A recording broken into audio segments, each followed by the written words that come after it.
Oke, jadi pengarang kitab ini itu Imam Nawawi, seperti yang kita sebutkan tadi. Beliau salah satu ulama rujukan dalam mazhab Imam Syafi'i. Kenapa menjadi rujukan para ulama? Satu di antara penyebabnya, beliau itu menghabiskan waktu beliau untuk ilmu. Maka oleh karena itu adik-adik sekalian, yang perlu kita pikirkan pada zaman kita, terutama kita ketika bajang-bajang begini, satu dipikirin. Apa dipikirin? Dapat ilmu apa hari ini? Itu dipikirin. Kadang ada orang, apa statusku jelu ini kan? Status sudah pikiran, nah jangan dipikirin yang itu. Nah, makanya Imam Nawawi ini kata para ulama tuh, saking kerennya Imam Nawawi itu pernah ada salah seorang ulama. Jadi ulama ini mohon maaf nggak ngelihat, buta. Nah, jadi kalau di Mesir itu ada sekalian, kalau di Mesir itu ada teman kita buta. Jadi yang mau jawab itu ada tukang tulisnya gitu di dekatnya. Dia nyebut aja, dibacain dia nyebut, ada tukang tulisnya. Nah, jadi di Mesir di waktu itu ada salah seorang ulama buta. Dia masuk ke salah satu toko kitab, maktabah. Dia pengen beli kitab. Ya namanya orang buta kan nggak tahu ini gitu. Tapi masya Allah tabarakallah qudratullah, dia tunjuk yang itu. Ambil yang pojok atas, diambil. Di samping kiri pojok bawah diambil. Setelah dikumpulkan segini kitabnya kurang lebih, dikumpulkan, ternyata semua kitab yang diambil itu ternyata semuanya karangan Imam Nawawi semua. Makanya ini para ulama mengatakan apa? Oh, inilah sebagaimana diucapkan oleh para ulama, itu menandakan bagaimana ikhlasnya seorang Imam Nawawi dalam menulis kitab. Bayangin, amonita mungkin kita lihat aja, belum tentu semuanya Imam Nawawi yang kita beli. Tapi beliau nggak lihat. Kenapa? Mata batinnya diarahkan oleh Allah Subhanahu wa taala untuk membeli kitab yang benar-benar ditulis dengan keikhlasan yang luar biasa oleh pengarangnya. Maka oleh karena itu jadi pelajaran untuk kita. Makanya EP juga nutut ilmu ke sini lillahi ta'ala. Jangan niat yang macam-macam. Nah, jadi kalau ketika masih kecil-kecil, bukan kecil-kecil lagi ya. Boleh-boleh ide kan. Kalau lagi begini nih, pokoknya rajin nuntut ilmu. Jangan pikirin yang macam-macam. Apalagi mikirin lawan jenis, jemak, mudi. Gampang itu. Mudah. Ya, saya aja sama istri saya itu mungkin malah cerita ya. Saya ke rumahnya cuma sekali aja. Pernah ya? Pernah ya? Pernah ya? Oh, iya. Ya, itu doang. Saya nggak pernah ke sana. Makanya saya ke pusat nggak tahu rumahnya. Tapi alhamdulillah itu. Jadi di ini aja. Jadi sekarang nuntut ilmu aja. Nah, kemarin tadi kita bilang kenapa kok bilang bi sanadinal muttasil ilal imam, pengarang kitab? Kenapa?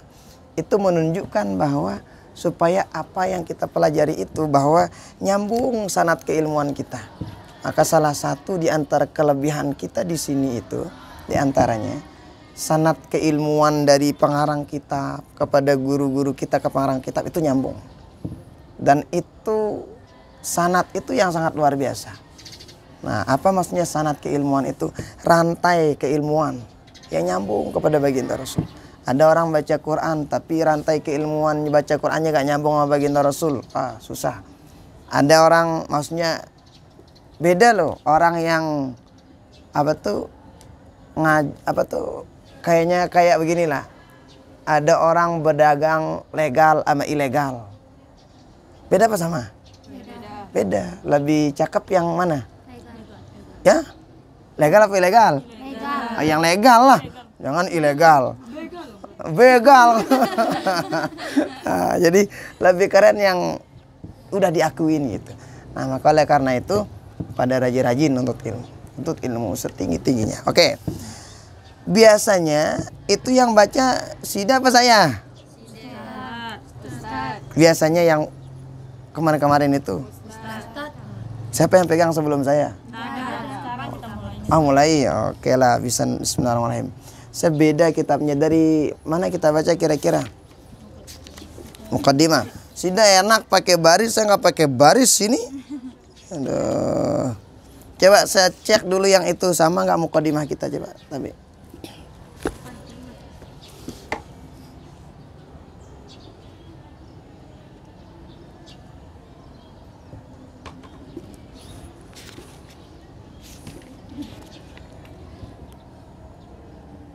mau kan darah ini. Oh ada. Oke, bismillah lah. Alhamdulillahil wahidil qahhar al azizil ghaffar mukawwiril laili 'alan nahar. Ngana kena tadhkiratan liul qulubi wal absar. Tabsiratan atau tabsiratin? Kenapa? Jadi apa? Nah, nantilah itu bab-bab nahunya yang bahas itu ya. Wa tabsiratan li dawil albab wal i'tibar. Nah, jadi ini muqaddimahnya Imam An-Nawawi lah dalam kitab-kitab ini. Amma ba'du faqad qala Allah Ta'ala ma khalaqtul jinna wal insa illa liya'budun ma uridu minhum min rizqin wa ma uridu ayyut'imun. Dijelaskan dalam muqaddimahnya. Jadi muqaddimah itu penting kita baca. Kenapa? Biasanya para ulama dalam muqaddimah itu beliau para ulama memberikan kita gambaran, oh isi kitab ini yang ini gitu. Ini loh yang pengen disampaikan dalam kitab itu. Jadi kalau bisa kita sebutin ringkasan awalnya biasanya di muqaddimah. Nah, itu penting untuk kita ketahui. Nah, dijelaskan wa ma khalaqatul jinna wal insa illa liya'budun. Sesungguhnya aku tidak menciptakan jin dan manusia kecuali untuk menyembah kepada Allah Subhanahu wa taala, ibadah kepada Allah. Nah, jalan ibadah ini banyak. Salah satu jalan ibadah kita ketika masih nuntut ilmu kayak begini, apa itu? Ya ini nuntut ilmu ini. Jadi setiap kali sudah nuntut ilmu itu, pertama, ini sebagai lahan untuk ibadah kepada Allah. Jadi selama sudah di pondok itu untuk ibadah. Dah kak dengan tok ngantok, di pondok tetap dihitung ibadah. Besar pahalanya. Dua, ini sebagai salah satu cara bakti kita kepada kedua orang tua kita di rumah. Jadi sida di sini pergi ngaji, orang tua betul-betul kadang, apa bahasa sida betul-betul kadang itu? Tapi yang mana? Dengan tua betelosor lebale dapat pahala. Sida baca Quran 1 huruf pahalanya 10. Orang tua juga dapat pahala 10. Sekalipun dia diam-diam. Makanya ini juga sida nuntut ilmu jangan malas. Nah, ingat malas itu awal kegagalan yang sebenarnya. Kena kira malas. Jangan malas. Tuh ada orang rajin gitu ya. Tapi kalau malas wah nggak bisa. Makanya di Mesir itu pernah kita dibilang sama para guru-guru kita. Sesungguhnya di Mesir itu rata-rata orang cakep keren-keren semua. Yang lulus-lulus itu kan orang keren-keren lah. Tapi Masya Allah tabarakallah ada yang malas. Ada yang macam lah. Bahkan dia mumtaz.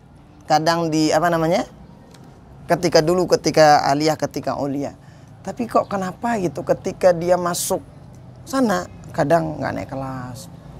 Oh ternyata satu di antara penyebabnya ternyata dia malas.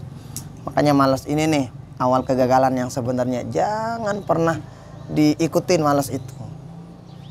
Jadi malas itu kalau diikutin sekali pengen lagi, ikutin sekali pengen lagi, makanya jangan. Nah, jadi kalau malas itu gimana sih caranya supaya jangan malas? Kalau lawan gimana cara lawannya? Kalau saya dulu ketika di Mesir itu cara saya lawan malas itu saya ingat orang tua di rumah.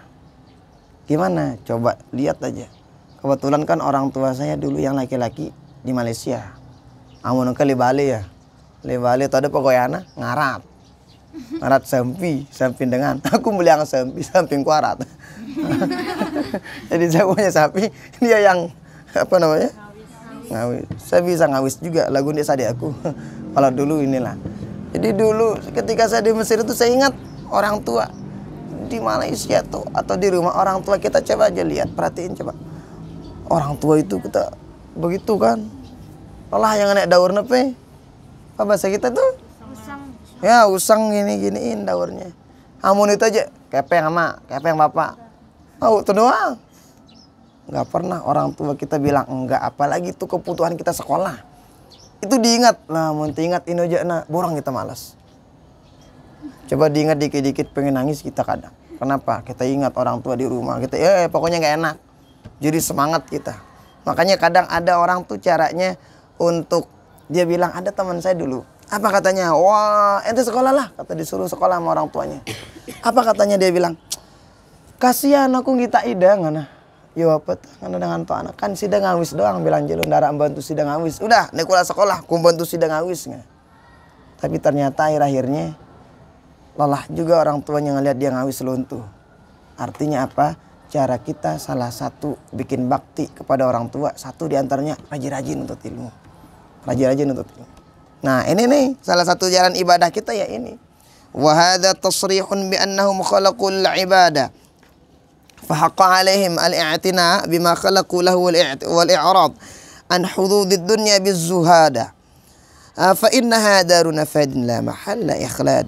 Wa markab uburillah manzil huburna. Ini maksudnya apa? Jadi dunia ini dijelasin untuk kita bersama-sama untuk bagaimana menjadikan dunia ini sebagai wahana dan jalan.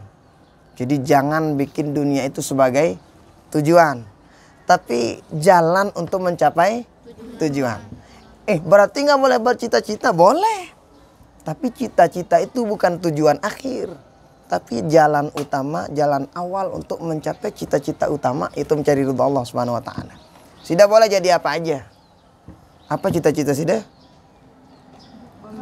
Followan. Wah, ini dokter? Ndara? Masya Allah. Terus Sida? Masya Allah nih. Dokter kandungan. Kenapa di Mahada dokter kandungan? Siap, Pak. Terus Mahada dah. Terus guru, dokter, kok sang lebih dokter, guru terus tuh, Masya Allah, pengajar, sudah, Masya Allah, tabarakallah, pengajar terus, terus, Masya Allah, jadi jadikan cita-cita Sida yang lain-lain yang macam-macam ini bukan tujuan utama. Sida yang pengen jadi pengusaha sukses, keren. Nanti kalau udah jadi orang kaya, jangan lupa sedekah. Itu jalan untuk mencari ridho Allah. Ketika nanti jadi dokter, bisa bantu orang.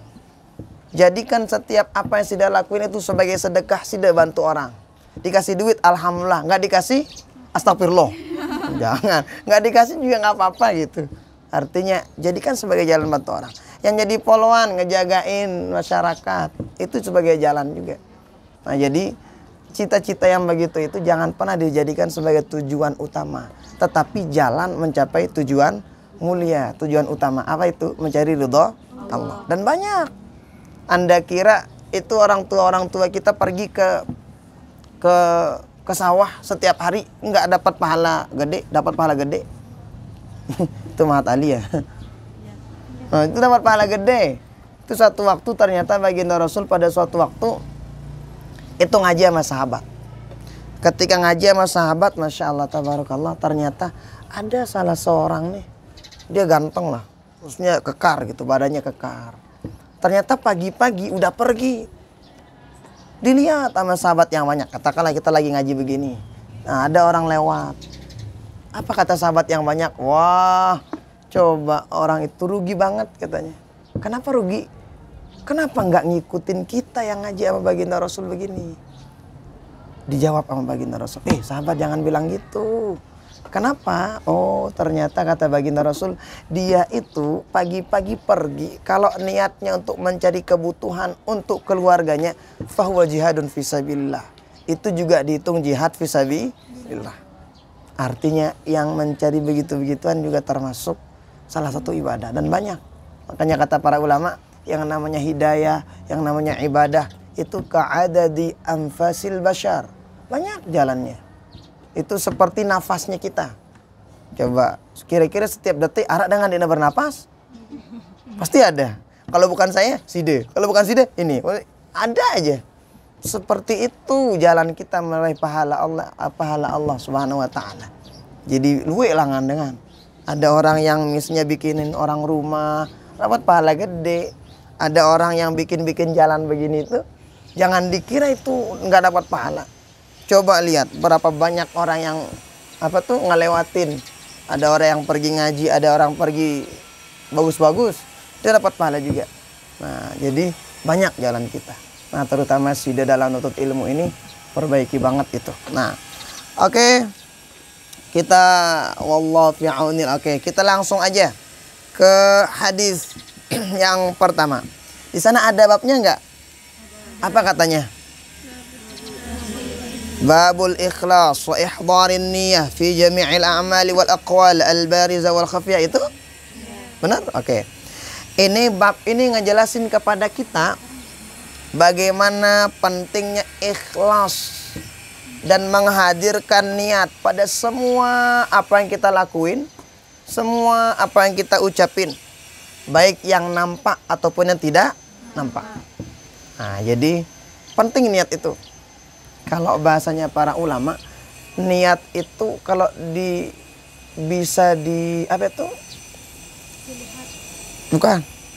diumpamakan dalam badan kita. Itu seperti kepala dalam badan kita. Coba lihat aja. Ngombe-ngombe sinamaran di negagah dengan munik beda yang otak, urung gagah. Iya kan? Ada bilang, ini cakep gitu. Tapi nggak punya kepala. Bisa cakep nggak? Nggak bisa. Niat itu seperti itu. Dan niat itu seperti yang tadi, seperti kepala dalam badan kita. Coba lihat. Itu sudah pindang. Pindang bahasa saya. Apa bahasa Sida? Pindang. Yang namanya pindang itu orang tua kita. Yang belinya itu yang punya kepala apa tidak? Pasti yang dibeli yang punya kepala. Biasanya munena bade yang otak. Biasanya harganya lebih murah. Dan nggak dibeli kadang. Kenapa? Parana seda. Padahal kepalanya nggak dimakan sampai rumah. Ya kan? Kadang dibuang, dikasih meong, kucing. Pada meong kucing sini. Dikasih kucing gitu. Tapi kenapa? Oh, ternyata ini Masya Allah tabarakallah, niat itu kalau bimanzilatil jasad itu taubahnya seperti kepala. Apa sih menjadi rohnya amal itu? Rohnya amal itu ikhlas. Ikhlas itu salah satu roh dari apa yang kita lakuin. Makanya oleh karena itu setiap kali ngerjain amal soleh, niatin yang baik-baik. Sida kesini niatnya ngapain? Untuk ilmu karena Allah. Udah itu aja niat. Ntar nanti Allah mau jadiin apa kita, pokoknya nanti Allah yang ngatur. Pokoknya sekarang untuk ilmu aja. Nah, dan ingat, tidak ada, jangan pernah lelah dalam menuntut ilmu. Jangan pernah lelah. Kenapa? Karena kalau kita lihat itu, kalau dalam kitab-kitab Tazkiratus Sami' wal Mutakallim, kitab-kitab yang lain itu, apa katanya? Mimpi kalau ada orang pengen sukses nggak lelah. Artinya apa? Kalau pengen sukses, maka harus siap menjadi orang yang lelah. Kalau nggak pengen sukses, tindo-tindo wah. Tapi tidur juga kadang lelah itu endah. Nah, makanya belajar aja. Nah, dijelasin seperti itulah kurang lebih. Dalam apa? Fi jami'il a'mal, dalam semua perbuatan kita. Nah, wal aqwal, begitu juga pada ucapan kita niatin. Al-barizah wal khafiyah, baik itu perbuatan yang nampak ataupun yang perbuatan yang tersembunyi. Niatin yang baik-baik. Oh, tuh perlu niat ini. Nah, jadi kita langsung ke ayatnya. Qala Allah Ta'ala wa ma umiru illa liya'budullaha mukhlishina lahuddin hunafa wa yuqimus salata wa yu'tunaz zakah wa dzalika dinul qayyimah. Qala Allah wa qala ta'ala la yanalallaha luhumuha wa la dima'uha walakin yanaluhu taqwa minkum qul in tukhfu ma fi sudurikum aw tubduhu ya'lamuhu Allah. Ini dalil-dalil tentang ikhlas. Nah, jadi dalil-dalil tentang ikhlas yang ini kurang lebih. Insyaallah hadis yang pertama semua kita hafal. Apa bunyi hadisnya? Innamal a'malu bin niat wa innamal likulli imri'in ma nawa faman kanat hijratuhu ila Allah wa rasulihi fa hijratuhu ila Allah wa rasulihi wa man kanat hijratuhu lidunya yusibuha aw imratin yunkihuha fa hijratuhu ila ma hajara ilaihi. Dijelaskan dalam hadis ini. Jadi apa yang sudah niatin ketika nuntut ilmu itu sudah dapetin. Tapi ingat, meniatkan itu niatin karena Allah aja. Umpamanya begini, yang namanya orang nanam padi, pasti tumbuh juga di padi itu rumput. Benar apa enggak? Ada orang dengan toa, kita mungkin nanam jagung. Di jagung itu tumbuh juga rumput. Tapi kalau nanam rumput, bisa nggak tumbuh padi? Oh iya kan? Nggak bisa. Kalau nanam rumput, bisa nggak tumbuh jagung? Nggak bisa. Artinya apa? Kalau bisa kita umpamakan, kalau kita udah niatin semuanya karena Allah, ridho manusia bakalan kita dapetin. Yang lain bakalan ngelongin.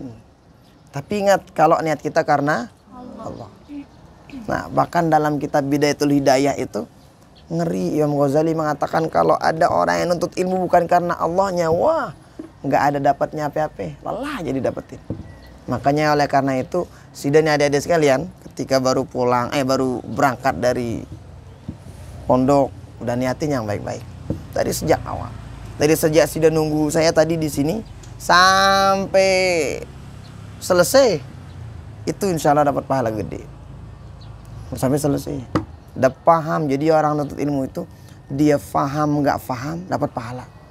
Apalagi dia paham, dia amalin lagi, wow, pahalanya lebih lagi. Makanya orang nuntut ilmu itu gede pahalanya.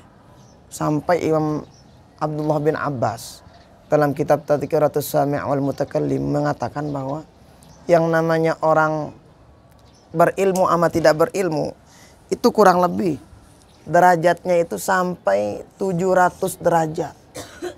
Ini satu, ini 700, ini alim, orang yang berilmu. Ini yang jahil, yang tidak berilmu. Nah, bedanya kurang lebih segini. Yang satu derajat ini kata beliau kurang lebih perjalanan 100 tahun. Kenapa? Saking mahalnya orang yang berilmu. Tapi nggak bisa berilmu orang kalau dia niatnya macam-macam. Makanya niatnya harus diperbaiki dari awal. Kadang ada orang nih dari awal niatnya bagus, tapi di tengah kadang rusak niatnya. Nah, udah diperbaiki dari awal lagi. Perbaiki niatnya. Saya juga, kita sama-sama perbaiki niat kita lah. Nah, jadi niat kita ke sini untuk mencari ridha Allah, selesai dah.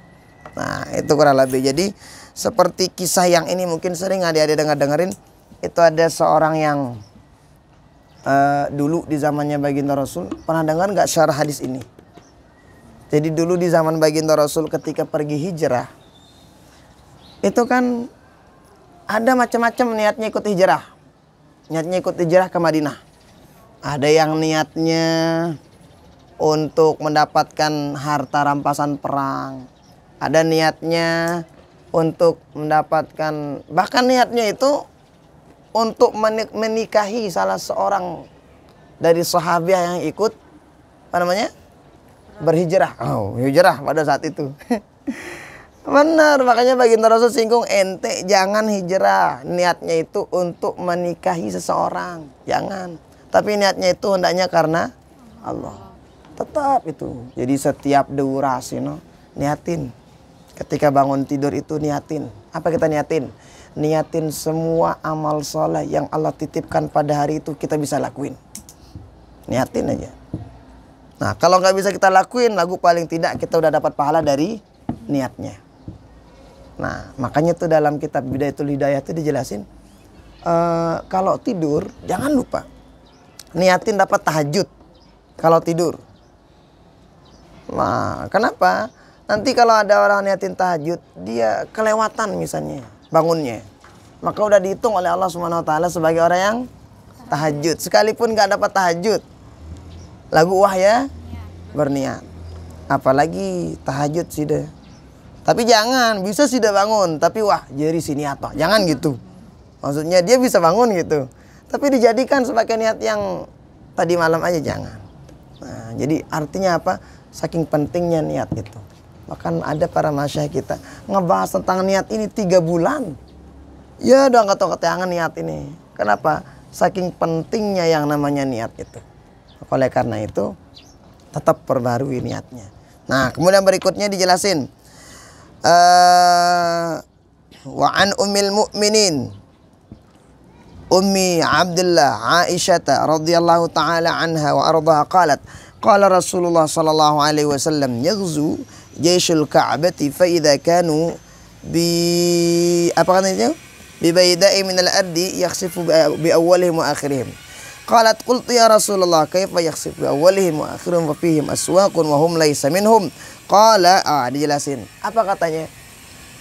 Nanti di akhirat itu, ini inti hadisnya ya, kurang lebih hadis nomor 2 ini. Di akhirat itu nanti kita itu dibangkitkan sesuai dengan niatnya kita. Tuh, tsumma yub'atsuna ala niyatihim.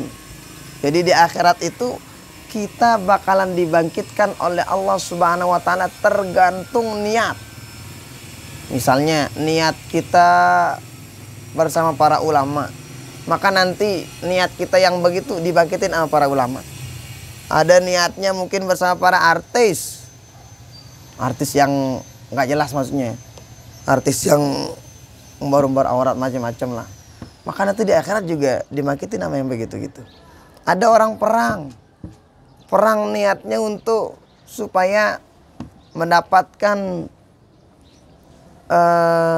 yang lain lah, nggak karena Allah. Maka nanti dia dibangkitkan seperti yang itu. Maka oleh karena itu tetap perbaiki niat. Ini hadis-hadis ini menjelaskan kepada kita penting sekali niat itu. Nah, kemudian berikutnya yang nomor 5, ya, nomor 4 ini samalah. La hijrata ba'dal fathi walakin jihadun wa niyyah wa idza istanfartum fanfiru. Nah, dijelasin. Hijrah itu kan dulu aja ketika baginda Rasul sama sahabat dari Mekah ke Madinah, kurang lebih itulah. Tapi kemudian dijelaskan jihadnya kita sekarang, hijrahnya kita sekarang itu jihad. Jihad dari mana? Jihad melawan hawa nafsu. Jihad bagaimana kemudian melawat kebodohan. Makanya dengan nuntut ilmu. Dan jihad-jihad yang lain banyak. Jihad bagaimana kemudian memanfaatkan waktu sebaik-baik mungkin. Ingat, insya Allah kan kalau nggak khilaf besok apa lusa lah, itu sudah tanggal 1 bulan Zulhijjah. Itu ada amalan-amalan yang sangat luar biasa untuk diamalkan. Nah, apa yang diamalkan? Itu banyak yang kita amalkan. Satu diantaranya jangan lupa puasa bulan Zulhijjah. Puasa. Dalam kitab Kanzun Najah was Surur fil ad'iyati allati tashrahus sudur dijelasin. Itu Sayyidina Abdullah bin Abbas mengatakan di sana itu yang puasa dari tanggal 1 sampai tanggal 9. Itu 1 hari kita puasa dari tanggal 1 sampai tanggal 9. Itu dihitung qasiyami sanatin. Sama pahalanya seperti puasa 1 tahun. Sejelu. Di bulan apa? Bulan Zulhijjah. Tapi dari tanggal 1 sampai tanggal 9. Kalau nggak bisa misalnya, gimana dong kita pengen ngadak puasa kita? Masih punya keadaan puasa sudah? Punya? La ilaha illallah. Pecat kada ya. Amun aku jenikku berdua. Ya, kita kan nggak datang bulan sih datang bulan. Nah, jadi dikadak segera. Qadha segera. Niatin qadha besok. Kalau nggak bisa dari tanggal 1 sampai tanggal 9, paling tidak puasa pada tanggal 9 Dzulhijjah saja. Yang dimana disebut sebagai hari Arafah. Hari apa? Arafah. Jangan hari akhir. Hari Arafah. Apa tuh yang didapetin sama orang yang puasa di hari Arafah? Oh, itu dijelasin tuh sama para dalam riwayat Imam Muslim. Kata baginda Rasul, "Siyamu yaumi Arafah inni ahtasibu 'ala Allah an yukaffira as-sanata allati qablaha was-sanata allati ba'daha." Jadi puasa pada hari Arafah itu mengampuni dosa salah 1 tahun yang udah lewat, 1 tahun yang akan datang. 2 tahun ampunin dosa salah. Kapan itu? Pada hari Arafah, 1 hari sebelum Idul Adha kan? Nah, jadi misalnya lusa kita Idul Adha, maka besok Misalnya besok Idul Adha, maka hari ini. Itu namanya puasa Arafah. Dan ini Masya Allah tabarakallah sangat-sangat keren. Nah, kabari orang-orang tua kita itu supaya bisa saling bada, kasih tahu teman-teman supaya dapat pahala. Man dalla ala khairin kafa'ilih, yang ngasih tahu orang tentang kebaikan dilakuin nama seseorang itu, maka dapat pahala juga. Kitanya dapat pahala, dia dapat pahala, dari dia kita juga dapat pahala. Nah, makanya oleh karena itu rajin-rajin.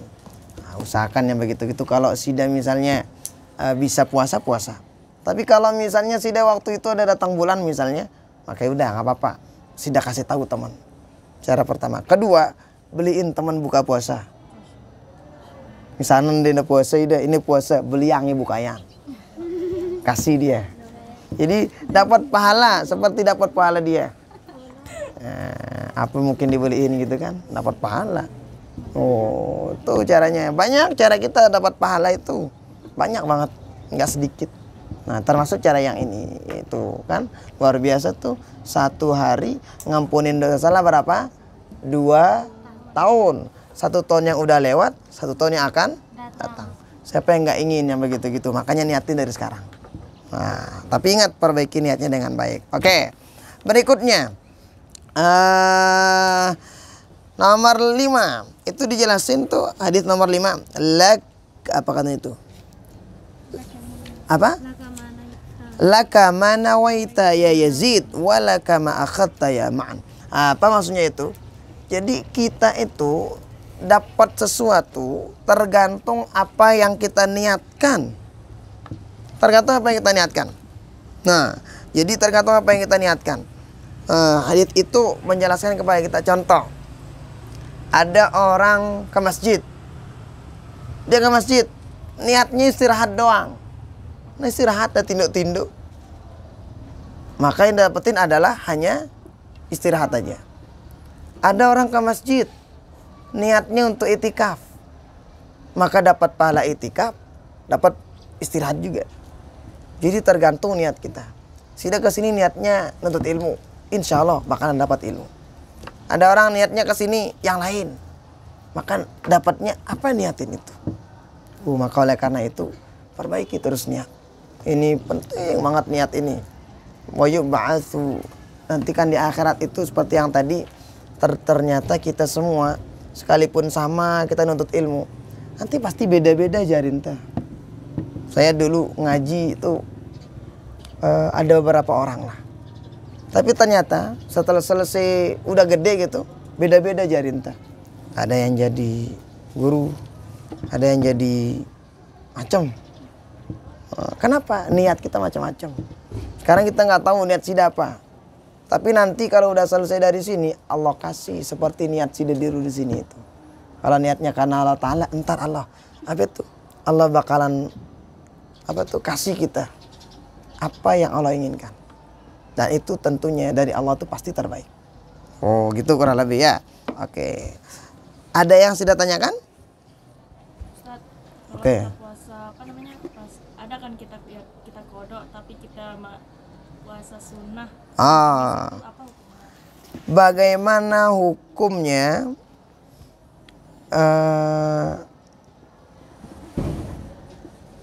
Tekan yang merah.